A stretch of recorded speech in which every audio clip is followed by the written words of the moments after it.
Bu, saya tanya, rabi itu yang kewajibannya apa? Ada nggak ayat atau hadis yang mewajibkan rabi? Gus, ada Bu? Apa Bu? Bunyinya? Sejauh ini wacana cuma satu, an-nikahu sunnati, nikah itu sunnah saya, sunnah loh. Tahu lah rabi diwajibkan. Mangan wajib napa menurut jenengan? Menurut saya itu mangan orang. Berarti posisinya wajib orang. Neng apa tahu ana kewajiban mangan? Ra ono apa nguyo, ngising, ana kewajiban nguyo. Jadi ini loh, kenapa Allah mewajibkan sesuatu? Kenapa mewajibkan? Tadi memaksa. Hukum itu sifatnya memaksa. Kowe dipaksa sembahyang ping 5. Nah, yang dipaksa, yang dibikin hukum mewajibkan itu adalah hal-hal yang manusia cenderung tidak seneng. Maka nek ora dipaksa, orang lakoni. Misalnya sembahyang, janjane ra seneng.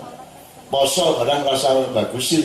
Selamat datang Ramadan, aku rindu kepadamu. Arah-arah cilali mokel lah opo jari sopo engko nek wis meh-meh yo terus ya Allah ya Ramadan kenapa engkau tinggalkan aku. Itu dia lupa bahwa itu seolah-olah keindahan, padahal ngeten nek kowe can seneng poso ora mungkin Allah mewajibkan puasa, karena yang diwajibkan adalah sing kowe ora seneng. Nek rabi ora perlu diwajibkan, mesti rabi-rabi dhewe. Mangan ora perlu diwajibke, mesti mangan-mangan dhewe. Nguyo barang ora perlu diwajibke, mesti nguyo-nguyo dhewe, ngising-ngising dhewe sak piturute. Jadi harus mengerti psikologi hukum, harus mengerti sosiologi dan siasat-siasat hukum Allah kepada manusia. Tidak ada kewajiban untuk makan, minum dan rabi tadi. Mergo manusia ora setya mesti rabi-rabi dhewe anggere ana wedok. Wong ibu ngembang sing kono ngono kuwi ya. Mongko ya wis padha-padha tuwane lho ya. Nah, jelas ya. Nah, kenapa kok 5 diwajibkan ke 5? Loh, nek wong tingkate kaya Sunan Kalijaga, singkate kaya Sesi Jenar, Sunan Ampel, para masyayikh, para mawali, jane ora perlu hukum. Misalnya sampean aja menurut saya, KUHP itu tidak penting untuk sampean, betul nggak? Orang mungkin nyolong, orang mungkin mengamatkan uang, hukum tidak penting. Sebenarnya hukum itu tidak penting kalau manusianya sudah mengerti apa yang harus dilakukan dan apa yang tidak boleh dilakukan. Cuman kan nggak bisa dijamin bahwa manusia kadang roh menurutku, mulanya tetap kudu ono pagere. Iya betul, tetap kudu ono pagere. Maka ada sholat 5 waktu, karena manusia tidak semuanya kayak Sesi Jenar, tidak semuanya kayak Sunan Kalijaga. Nah, saya di tengah-tengah. Orang apa-apa diwajibkan sholat garim. Setiap manusia memaknai sholat 5 waktu ke apa monggo masing-masing. Misalnya aku sholat 5 waktu itu tak anggap nyicil kredit utang. Aku tangguhnya banget dari Gusti Allah. Gimana? Us utang tok isine sembuaran ki wae Gusti Allah. Sak driji-drijiku, sak kuku-kuku, sak ulu-uluku dari Gusti Allah kabeh. Tur Gusti Allah ki setia lho. Isu aku sih ditanyake, ya toh, rambutku isi cukul, aku ora perlu ngurusi gari mangan, begini ono sing ngatur dhewe, ono sing nang usus, ono sing nang getih, ono sing nang, terus gari penak aku ndek utang banget, mosok aku membayar kredit sedina ping 5 ora gelem, menunggu aku. Tapi itu tidak wajib, monggo sampean memaknai bagaimana. Sholat karena ketaatan juga boleh, sholat karena cinta juga boleh, sholat karena rindu kepada Allah juga boleh, sholat karena bayar utang ya boleh, monggo dimaknai masing-masing, karena pemaknaan itu haknya setiap manusia, bukan sesuatu yang diwajibkan oleh Allah SWT. Kan gitu. Jadi menurut saya, apa yang saya bicarakan itu sangat benar, tapi mohon tidak usah matok sesuatu sebagai kebenaran mutlak, kalau sifatnya dia hanyalah informasi yang relatif. Ngono ya bener, ngono yang bener. Sama dengan Sayyidina Umar sama Abu Bakar tadi, ojo meneh kok kuwi Pak. Ana prajurit loro ditangkep raja kafir, terus di ultimatum nek kowe ora metu saka Islam kowe tak pateni. Sing siji bertahan, mboten kula tetep muslim, pateni. Sijine nggih pun kula tak medal saka Islam, selamat njur diculke. Yang diculke ini kan ngaku apa bilang keluar dari Islam. Terus dia pulang ke Madinah, bilang sama Rasulullah, ya Rasulullah, kami berdua tadi ditangkap, kemudian kalau tidak keluar dari Islam, tidak murtad, kami akan dibunuh. Teman saya bertahan Islam sehingga dia dibunuh. Saya bilang saya keluar dari Islam, oke, saya diculkai, saya dilepas sehingga saya sekarang bisa sampai sini. Saya tanya, ya Rasulullah, yang benar yang mana? Rasulullah jawabnya mesti gitu tak gue.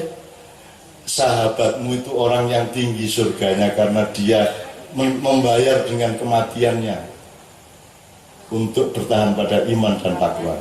Kamu juga orang yang sangat dihormati oleh Allah karena kamu diberi kesempatan oleh Allah untuk berjuang lebih lanjut pada waktu yang masih tersisa, karena kamu punya siasat yang sangat bagus supaya kamu tetap bisa meneruskan Islammu. Karo-karone bener kok. Jadi nek iso ayo benerke wong sing akeh, aja angger nek jelas salah jadi bener-benerke. Nek jelas kuwi kena KPK ya wis. Gitu loh, aja njur digolek-golek sing ora-ora. Makanya kata kriminalisasi berarti relatif kuwi. Kuwi iso dimanfaatkan kiwa tenan. Ya, apalagi isinya YouTube itu kan diadu domba karo-karuan. Aku kerengan karo Habib Rizik ono. Aku debat karo Habib Syekh ono, aku karo Abdul Somad ono. Gek kapan aku ketemu ki lho? Mergo wong-wong kuwi mung arep golek duit dodolan judul, di like, akhirnya dia dapat duit dari YouTube kan begitu. Nah, saya tidak ada masalah dengan itu semua. Aku difitnah ada masalah, penggaweanku kebiar difitnah, tidak diakui, disingkirkan, dan aku tidak masalah dengan semua itu karena aku tidak punya urusan primer dengan manusia. Urusan primerku adalah dengan Allah Subhanahu wa taala. Asal Allah mengakui aku selesai. Dan Allah tidak mungkin mengakui apa yang memang benar saya lakukan kan gitu. Sampai bojoku ditakoni wong, Mbak Fia, kok tahan to sampean jadi istrinya Cak Nun? Loh kenapa? Kan Cak Nun difitnah orang terus. Terus Mbak Fia ketawa, lah ya bagus lah. Kok bagus gimana? Loh kalau Cak Nun difitnah bagus, saya senang. Kalau yang saya marah dan tidak senang adalah kalau Cak Nun memfitnah orang, itu baru saya marah. Kan begitu. Nah difitnah apa-apa. Dan saya bilang sama Allah, ya Allah, biar jangan aku sirodonom. Saya ini melakukan apa saja. Saya melawan Soeharto, nurunin Soeharto, naikin Gus Dur, nampung Gus Dur setelah dipecat. Saya memadamkan kebakaran, saya mendamaikan orang Dayak sama orang Madura, saya mendamaikan Tawur di Majene, di Tinambung, saya mendamaikan petani-petani Nahdien di Tulang Bawang. Pokoknya saya padamkan kebakaran di antara manusia. Saya merintis sholawat, saya merintis acara-acara bermacam-macam di televisi, tapi tidak ada yang ngakui saya. Saya yang memperjuangkan jilbab di tahun 80-an. Di tahun 80-an ibu sampun lagi jilbab dereng. Di 80-an saat desa kene sing jilbaban paling casi jiluru. Sekarang semua jilbaban. Waktu itu aku nekat gawe puisi judulnya Lautan Jilbab. Lautan berarti kan jilbaban oke banget. Monggo waktu itu sing jenenge si jiluru. Ning aku nekat Lautan Jilbab ngono kae diguyu apa kuwi. Bahkan aku maca Lautan Jilbab di Malang ini ditabui. Lautan Jilbab, aku melihat ribu-ribu jilbab, tidak berjuta-juta jilbab menghampar dari cakrawala ke cakrawala. Wih, penyair dia. Terus cah Malang ini tok. Kaya aku wayang. Nah, akhirnya alhamdulillah kerengan karo toko-toko Cina, kerengan karo perusahaan, aku membela mereka di pengadilan, aku kerengan di kantor-kantor pemerintah yang melarang jilbab waktu itu. Jangan lupa loh, pegawai negeri dilarang jilbab loh pada waktu itu ya. Pokoknya aku kerengan yang gini, tak goblak Cina-Cina, tak goblak toko ini kayak. Mereka melarang karyawati ini nganggo jilbab atau sholat maghrib. Karena maghrib ini paling-palingnya toko. Orang untuk sholat aku tak lawan, tapi aku keren zaman cuma itu halus ya kan, lembut ya kan. Betul. Allah mengabulkan, sekarang semua orang jilbaban. Sing dodol jilbab udah sugih-sugih ya teman. Sing toko iki wah jual busana muslim sugih-sugih dan kayak orang kelingan nek kuwi aku ben sing memperjuangkan awalnya gitu loh. Aku nulis 80 buku ora ono sing kelingan orang sing ngakoni pokoke aku isine iki pokoke disingkirke dianggap ora ono. Terus aku sambatan Gusti Allah kok kebangetan nomah jenengan niku. Kula niku nglakoni sembarang, kula dhewe mboten ngoyak napa-napa, mboten ngrebut napa-napa, mboten saingan napa-napa, kula niku manut jenengan paringi napa kula pangan, kula nikmati. Ning aku ora ngrebut saka menungso, aku ora duwe sponsor, aku ora golek sponsor, aku ora duwe apa-apa ning donya. Ning pokoke aku memperjuangkan segala hal yang saya mampu untuk masyarakat. Ning kok mboten enten sing ngakoni, mboten enten sing ora sing ngakoni kula Gusti Allah guyu. Cuk iki ansuwe banget ya. Aja nesu lho, Gusti Allah kok guyu ya ora. Ning krasaku ngono kuwi ngono lho. Nek sing Gusti Allah tenan ya ora ana wong sing ngerti to ya tan kinaya ngopo, tan kinaya apa, tan kinaya sapa. Laisa kami disaiun. Ning kan entuk duwe rasa ngono kuwi. Gusti Allah guyu cekikianmu dapurmu. Wong Quran ki lho wis 14 abad ya ora diwaca tenan. Aku ki gawe ki tenanan Quran kuwi. Kuwi ya ora diwaca. Sok-sok ulama-ulama ki ya nglanggar ayatku. Lah kok kowe sambat aku dilanggar kok kowe. Wah aku dinyek ae. Aku dinyek karo Gusti Allah. Terus makanya jero liwat dapur munun aja aku wis sekarang saya ikhlas, ora apa-apa, tak karepmu. Aku ora duwe waktu untuk sedih, aku tidak punya waktu untuk stres, aku tidak punya waktu untuk dendam, aku tidak punya waktu untuk mangkel. Habis waktuku untuk mencintaimu dan untuk melayani apa yang kau perlukan keliling Indonesia kemana-mana. Malam hari ini adalah kehadiran Kiai Kanjeng dan saya di 4013 titik ke 4013 di seluruh Indonesia. Padahal aku yang di agenda ya, gue mau dodol rokok, ya toh, gitu ya. Jadi saya mohon teman-teman sekalian, gue selalu jodoh-jodoh, gue harap kerengan karo aku, yo bisa ngopong, aku ya jaluk opo-opo tenan. Tak ewangi NU, tak ewangi PKB, tak ewangi P3, tak ewangi PKS, tak ewangi KB, tak ewangi. Pokoknya kurang uyah tak kayak uyah, gitu. Ning sing nulung di bojo, gue sing aku rasa ngeke. Iya, gue anu itu. Termasuk Pak Nevi ini bingung tak ewangi ora ya Mas Gianto tadi gitu ya. Jadi kira-kira seperti itu jawaban saya. Saya kira asal kita beri etikat baik, benar saya jelas itu namanya sholat daim, poso daim, zakat daim, kan gitu semua daim. Kaji orang kudu nang Mekah, gue nek bali saka Mekah kowe nggawa gelar haji piye maksudmu?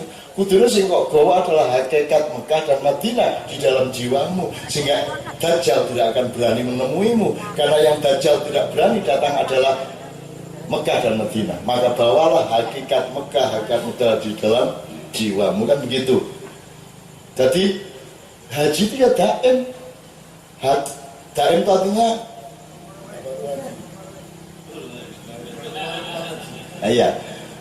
Orang yang haji kan ada Mekah, ada Madinah, ada Ka'bah di dalam jiwanya. Itu aja masalahnya kalau saya. Nah, orang yang tidak punya uang untuk naik haji, masa sama Allah tidak dikasih Ka'bah di dalam hatinya?